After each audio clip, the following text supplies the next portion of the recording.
शारीरिक रोगों का मनोविज्ञान, ये लिखे थे ना पहला टॉपिक जो था, उसी के रिगार्डिंग इसको लिखेंगे। लिखिए, साइकोसोमेटिक मनोदेहिक, हिंदी में लिखिए साइकोसोमेटिक मनोदेहिक।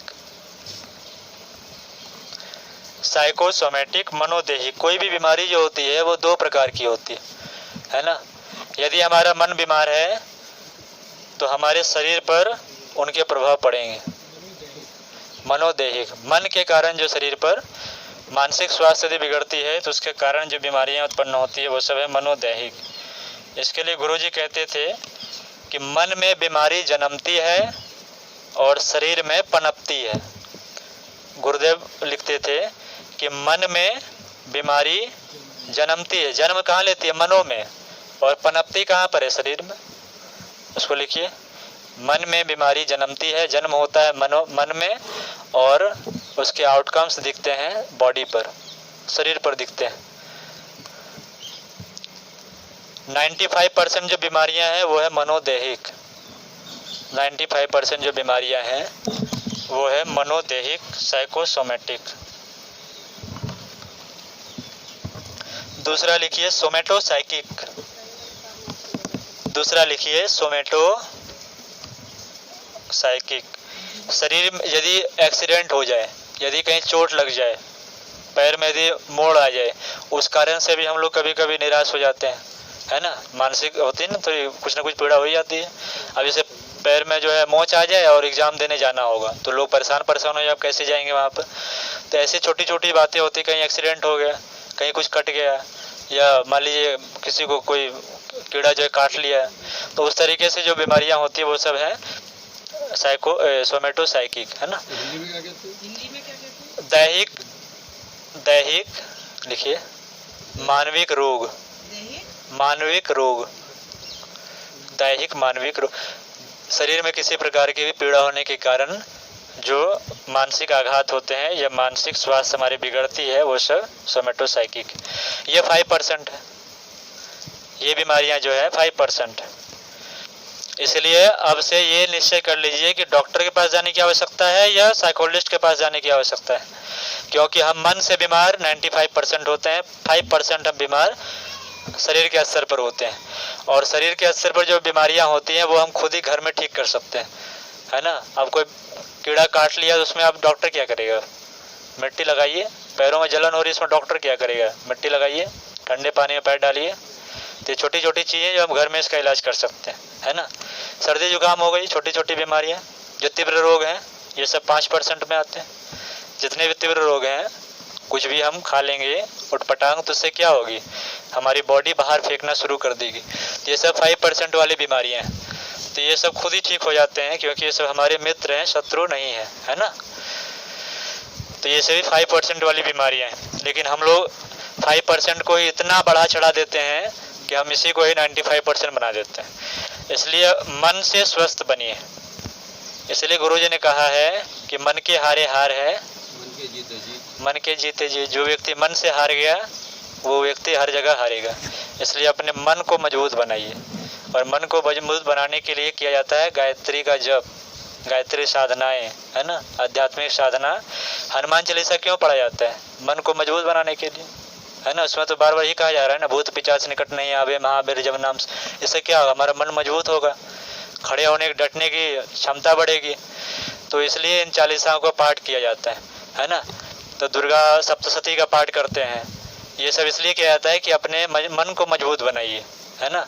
तो हमारे ऋषि मुनि बेवकूफ़ नहीं थे, बहुत बड़े मनोवैज्ञानिक थे। वो जिन जिन मंत्रों से, जिन जिन स्तुति से, जिन जिन वंदनाओं से हमारे मन मजबूत बनते थे, वैसे उन्होंने गाने लिखे, वैसे उन्होंने भजन लिखे, है ना।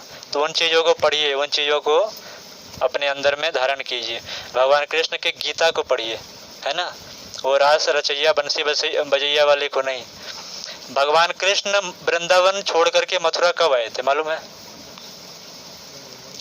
भगवान कृष्ण वृंदावन छोड़ करके मथुरा कब आए थे? कितने उम्र थे? ठीक है, 8-9 साल। और कुछ एक्यूरेट उम्र जो थी वो थी 11 साल। वृंदावन छोड़ करके भगवान जहाँ जहाँ अपने जगह को छोड़े हैं वहाँ पर वापस लौट करके नहीं गए, जहाँ जहाँ जगह छोड़े हैं वहाँ वहाँ वापस लौट कर नहीं गए। हाँ, गोकुल छोड़ करके कहाँ गए? नंदगांव गए, गोकुल नहीं गए। नंदगांव से वृंदावन गए, वृंदावन नहीं गए। वृंदावन छोड़ करके मथुरा आए, वापस फिर वृंदावन नहीं गए। मथुरा छोड़ करके द्वारिका गए, वापस मथुरा नहीं आए। गुरुदेव जब आवलखेड़ा छोड़ करके जब मथुरा आए, वापस लौट करके आवलखेड़ा नहीं गए। मथुरा छोड़ करके जब शांति कुंज आए, वापस लौट करके मथुरा नहीं गए। सेम बहुत हद तक मिलती जुलती चीज़ है ना। तो भगवान कृष्ण की जो आयु थी वो थी 11 साल, जब वृंदावन से आए मथुरा। और किनको मारा? कंस को। कंस को मारने से पहले वो कहीं बैठ करके कुछ साधनाएं की थी। कंस को मारने से पहले कहीं बैठ करके साधनाएं की थी। कंस कोई ऐसे नहीं था रोड छाप गुंडा कि उसे मार दे। वो भी शिव भक्त था, उनके पास भी भगवान शिव का धनुष था, तो उसे मारने के लिए वैसे चाहिए ना। तो वो कहाँ बैठ करके साधना किए थे मालूम है? नहीं मालूम। जब वृंदावन जब जाएंगे मथुरा से, तो आपके दाहिने साइड एक तीर्थ भूमि पड़ेगी, उसका नाम है गायत्री तपोभूमि। हाँ, तो उस गायत्री तपोभूमि जहाँ बना हुआ है, वहीं पर भगवान कृष्ण बैठ करके अपने चक्रों को जगाया था। उसी भूमि पर बैठ करके भगवान कृष्ण ने कंस को मारने से पहले 11 साल की उम्र में, गायत्री तपोभूमि जहाँ स्थापित है, फिर उन्होंने कंस का सर्वनाश किया। कहना ये चाह रहे थे कि हम लोग कहते हैं कि भगवान कृष्ण जो है रास रचैया हैं, गोपियों के साथ रास रचाते हैं। अब ये बताइए कि 10 साल 11 साल के बच्चे के मन में कितनी वासना होती है? लड़के और लड़की कितना भेद होता है? कोई भेद होता है? नहीं होता। लेकिन हम लोग उसको तमाशा बना दिए, है ना। आजकल के जो सीरियल एक नया चल रहे हैं, उसमें जवान लड़का है और जवान लड़की है राधा, और किस तरह से दोनों करता है काम। और आजकल के जो लड़के हैं कमज़ोर मानसिकता वाले, वो उनको लगता है कि यही कृष्ण है, कृष्ण का यही चरित्र है, और इससे हमारा जो सनातन है बदनाम हो रहा है। इसलिए बच्चों को बताइए कि भगवान कृष्ण की आयु मात्र 11 साल थे, जबकि उन्होंने गोपियों के वस्त्र लेकर के भागे थे, और सिर्फ वो संदेश था कि नग्न स्नान ना करो खुले आकाश के नीचे तालाब में, क्योंकि आपको सभी देवता देख रहे हैं, वरुण देव देख रहे हैं। तो ये सब जो भी लीलाएं उन्होंने की, परमात्मा कोई भी फालतू फिजूल की कोई लीला नहीं करते हैं। हर एक क्रियाकलाप के पीछे कोई न कोई संदेश छुपा होता है। तो इसलिए भगवान कृष्ण की आयु मात्र 11 साल थी जब उन्होंने सारी लीलाएं करी। जब माखन चुराए छोटे थे, है ना, गोपियों के कपड़े लेके भागे छोटे बच्चे थे वो, और जब वो रास रचाए तो उस समय बच्चे थे। और रास जिनके साथ रचाया गया वो सभी पूर्व जन्म में ऋषि थे। उन ऋषियों की एक कामना थी कि हम भगवान से लिपटें, उनको छुएं, उनको आलिंगन करें। वो ऋषि ऐसा चाहते थे। अब कोई जो ऋषि हैं वो तो भगवान को नहीं पकड़ लेंगे ना, एक सम्मान की भावना है। तो भगवान कहे ठीक है, अगले जन्म में तुम सब मेरे साथ गोपियों और ग्वाल के रूप में सब चलोगे, फिर मेरे साथ जितना खेलना होगा खेलना। तो सब पूर्व जन्म के ऋषि थे, कोई स्त्री नहीं थे वो सब। तो अपनी भावनाओं को सुधारिए, लोग जहाँ पर करें उनका डट करके सामना कीजिए, ठीक है। और फिर आगे की कहानी पता है। तपोभूमि से जुड़ी हुई 2 बातें और हैं। भगवान कृष्ण तो साधनाएं वहाँ पर करी थी। दूसरा जो हमने बताया था, महर्षि दुर्वासा किनके पुत्र थे? महर्षि दुर्वासा किनके पुत्र थे? परसों बताए थे ना,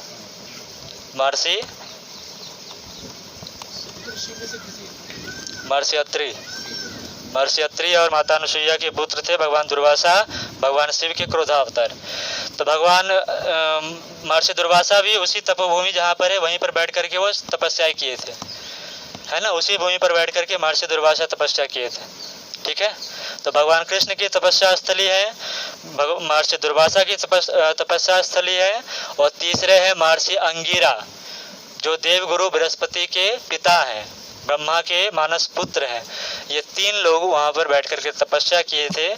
उस भूमि का गुरुदेव ने चुनाव किया युग परिवर्तन के लिए, और गुरु जी भी उसी भूमि पर बैठ करके 24 लाख गायत्री महापुरुषरण किए थे, है ना।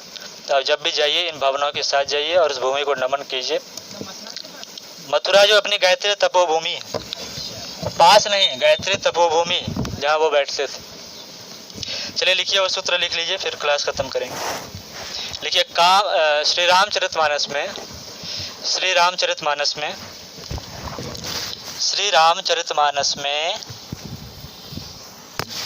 श्री रामचरितमानस में गोस्वामी तुलसीदास द्वारा श्री रामचरितमानस में गोस्वामी तुलसीदास जी द्वारा गोस्वामी तुलसीदास जी द्वारा मानसिक स्वास्थ्य के सूत्र mental health formula in Shri Ramcharitmanas by Goswami Tulsidas. Mental health formula in Shri Ramcharitmanas by Goswami Tulsidas. लिख लिए? श्री रामचरितमानस में गोस्वामी तुलसीदास जी द्वारा मानसिक स्वास्थ्य के सूत्र लिखिए। काम, काम जो करते हैं, काम कौ में आकर काम, काम वात कौ में आकर काम, काम वात लिखे। वात, वात, वात पित्त कफ जो है, वात कौमा काम वात कौमा कफ लोभ, कफ लोभ, लोभ लोभ लोभ अहंकार जो है, हाँ, काम वात कौमा कफ लोभ अपारा, अपारा, अपारा श्लोक है, उस श्लोक को लिखिए। काम वात कफ लोभ अपारा कौमा, लिख लिए। क्रोध, क्रोध पित्त, बात पित्त वाले पित्त लिखिए। क्रोध पित्त नित, नित लिखिए, नौ में हर सही तो नित। छाती, सीना जो है, छाती जारा, जलाना। काम वात कौमा कफ लोभ अपारा कौमा क्रोध पित्त नित छाती जारा। लिख लिए? अगला लाइन लिखिए। प्रीत करहि जो तीनों भाई, ये तीनों भाई हैं। प्रीत करहि जो तीनों भाई, प्रीत करहि जो तीनों भाई, जो इन तीनों से दोस्ती करेगा। लिख लिए? प्रीत करहि जो तीनों भाई उपजहि, उपजहि, उपजना मतलब ग्रो, पनपना। सन्निपात दुखदाई, सन्निपात, सन्निपात यहाँ बीमारियों से संबंध है, डिजीजेस, बीमारियां। दुखदाई, आप समझिए इसमें कहना क्या चाह रहे हैं वो। काम वात कफ लोभ अपारा क्रोध पित्त नित छाती जारा प्रीत करहि जो तीनों भाई उपजहि सन्निपात दुखदाई।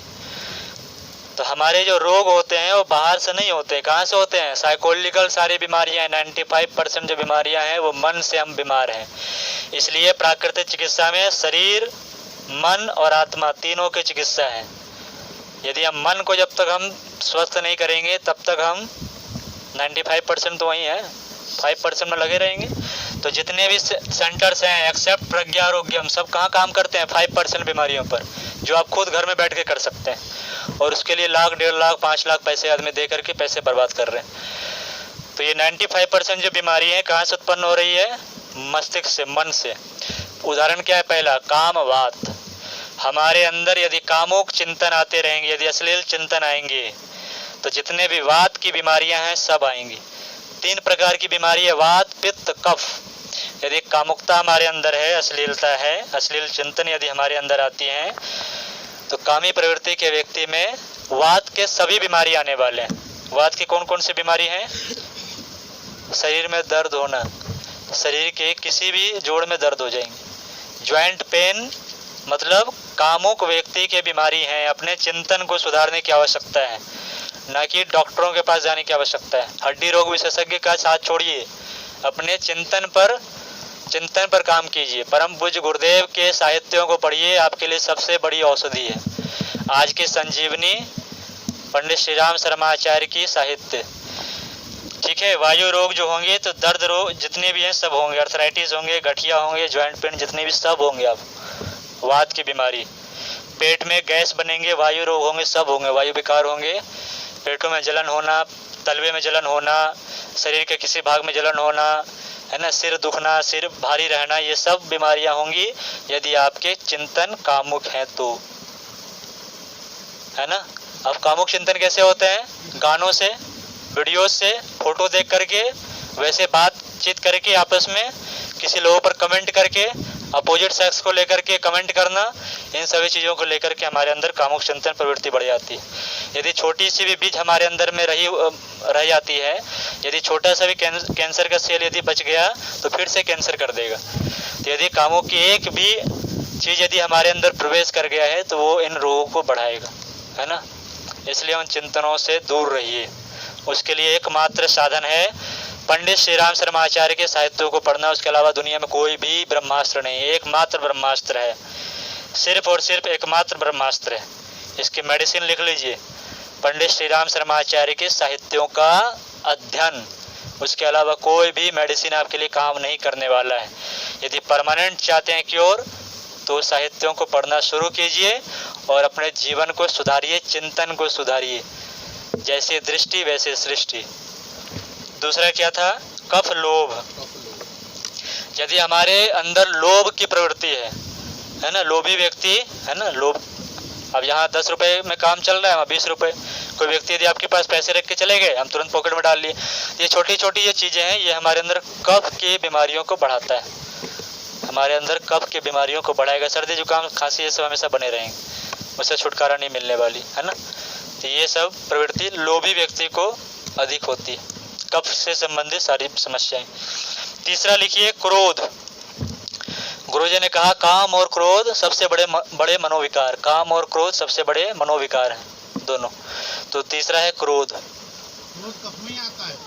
कफ में क्रोध नहीं आएगी। जब भी आपकी कफ बड़ी रहेगी क्रोध नहीं आएगी। कफ में आदमी सोता ज़्यादा है, क्रोधित नहीं होता है। बच्चा जो होता है उसे कफ ज़्यादा होता है तो सोता खूब है। जिसकी प्रवृत्ति कफ की होगी सोएगा आदमी खूब, आलसी बना रहेगा। क्रोधी व्यक्ति आलसी नहीं हो सकता है, उछल कूद करेगा, तोड़ फोड़ करेगा, लोगों को गाली गलौज करेगा, है ना, तुरंत दौड़ दौड़ के भागेगा, चेहरा लाल, आंखें लाल। तो क्रोध में हमेशा बीपी हमारा हाई रहता है, क्रोध में हमारा कफ में हमारा डाउन होता है। तो पित्त हमारी बढ़ेगी, है ना। क्रोधी व्यक्ति का पित्त बढ़ा रहेगा, फोड़े फूंड से निकलेंगे, घाव होंगे, है ना, पेटों में जलन होना, अल्सर होना, हार्ट अटैक हो जाना, ब्रेन हेमरेज होना, ये सब बीमारियां क्रोधी व्यक्ति के स्वभाव है। इसलिए क्रोध कम कीजिए। क्रोध कम करने का एकमात्र उपाय है साधना कीजिए। सुबह सुबह उठिए, मेडिटेशन कीजिए, ठंडे पानी पीजिए, फ्रिज के पानी नहीं, मटके के पानी। तो इन 3 चीज़ों से जो व्यक्ति दोस्ती करेगा वो व्यक्ति सदैव बीमार पड़ा रहेगा। आप डॉक्टरों के पास जाते रहिए, पैसे उछलते रहिए, डॉक्टरों के पेट भरेंगे, आपके कुछ नहीं होने वाले। इसलिए आपके मेडिसिन का दाम मात्र 5 रुपया है। उस 5 रुपये की मेडिसिन का नाम है हारिए न हिम्मत। उस मेडिसिन का नाम है हारिए न हिम्मत। और 5 रुपये में 31 दिन का डोज है। उसमें 31 दिन का डोज गुरुजी ने लिख दिया है। उसमें हर रोज़ 1 पेज पढ़िए। जो जिनके पास है ठीक है, नहीं तो कल काउंसलिंग में सबको देंगे हम। तो 31 दिन का उसमें कैप्सूल है। हर रोज़ 1 पन्ना सुबह उठिए पढ़िए, रात में सोइए पढ़िए, बीच में कभी भी मौका मिले उसको पढ़िए। 5 रुपये का 1 महीने का, और वो जीवन भर के लिए, जब तक वो फट न जाए। हारिए न हिम्मत, ठीक है। 5 रुपये का कैप्सूल है। इसके अलावा और भी कई सारी किताबें हैं, सबसे सस्ती दवा यही है। चलिए शांति पाठ करेंगे अब। नेत्र प्रचालन।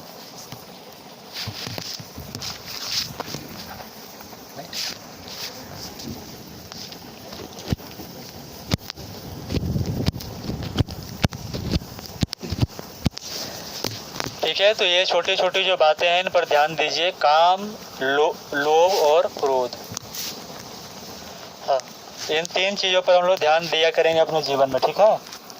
तो बीमारियां हमारे सामने, काम करने की आवश्यकता है।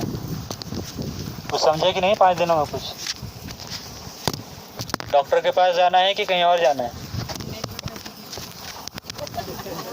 नेचुरोपैथी यहाँ तो आना ही है। पूरी कोशिश कीजिए कि जो डॉक्टर के पास ना जाना पड़े। तो हमारा अपना सुधार संसार की सबसे बड़ी सेवा है। स्वयं को सुधारिए, सेल्फ सर्विस, अपनी सेवा कीजिए। और अपनी सेवा कैसे करनी है? पैर हाथ दबा करके, सिर दबा करके नहीं, अपने विचारों की सेवा कीजिए, है ना। इसलिए परम पूज्य गुरुदेव ने कहा है कि मन को कुविचारों और दुर्भावनाओं से बचाए रखने के लिए स्वाध्याय, एवं सत्संग की व्यवस्था बनाए रखेंगे। मन को यदि दुर्भावनाओं से, दुर्विचारों से यदि बचाना है तो सत्संग कीजिए और स्वाध्याय कीजिए, सत्संग कीजिए, स्वाध्याय कीजिए। सत्संग का मतलब ये नहीं कि देवकी नंदन ठाकुर जी के कथा में चले जाइए और राधे राधे बोलना पड़ेगा। अच्छे लोगों का साथ, अच्छे लोगों का, श्रेष्ठ सत्पुरुषों का सानिध्य प्राप्त करना ही सत्संग है ना। इसलिए बाहर का माध्यम है, धीरे धीरे अपने तरफ आइए। महापुरुष यदि ना मिले तो क्या करेंगे फिर? तो महापुरुषों के द्वारा जो लिखा हुआ साहित्य उसको पढ़िए, वो है आपके लिए सत्संग, है ना। तो उन्हें सम्मान देते हुए स्वामी विवेकानंद के साहित्य को पढ़िए, परम पूज्य गुरुदेव के साहित्य को पढ़िए। इन चीज़ों को यदि हम पढ़ेंगे, हम पढ़ते भी हैं तो किसके पढ़ते हैं, किनके साहित्य पढ़ते हैं? चेतन भगत के साहित्य को पढ़ते हैं। जो व्यक्ति खुद ही कितने बार, जो लोग पढ़ते हैं आजकल के युवा तो वही कर रहे हैं ना। तो इन चीज़ों से बचिए। और स्वामी विवेकानंद हैं, महर्षि अरविंदो हैं, परम पूज्य गुरुदेव हैं, है ना। इन चीज़ों को पढ़िए, रामायण पढ़िए, महाभारत पढ़िए, गीता पढ़िए। जब इन चीज़ को पढ़ते हैं तो हमारे अंदर हमारे विचार अच्छे होते हैं, है ना।